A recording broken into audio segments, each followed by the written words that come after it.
यानंतर एमबीबीएस उत्तीर्ण विद्यार्थ्यांसाठी एक महत्त्वाची बातमी आहे, कारण एमबीबीएस नंतर 1 वर्षाची अनिवार्य बॉन्ड सेवा राज्य सरकारने रद्द केली आहे।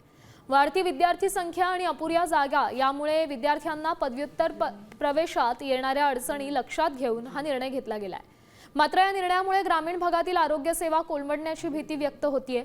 सामाजिक संघटनांनी सरकारला चर्चेचा सल्ला दिला। दरम्यान नेमका काय असतो डॉक्टरांचा हा सर्व्हिस बॉन्ड, अगदी थोडक्यात समजून घेऊयात।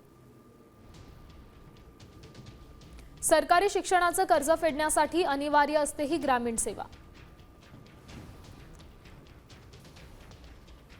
पदवीनंतर सरकारी रुग्णालयात सेवा करणं हे बंधनकारक असतं। सेवा न केल्यास मोठी दंडात्मक रक्कम भरावी लागते। ग्रामीण आरोग्य सुधारणा आणि सामाजिक जबाबदारी पूर्णही करावी लागते।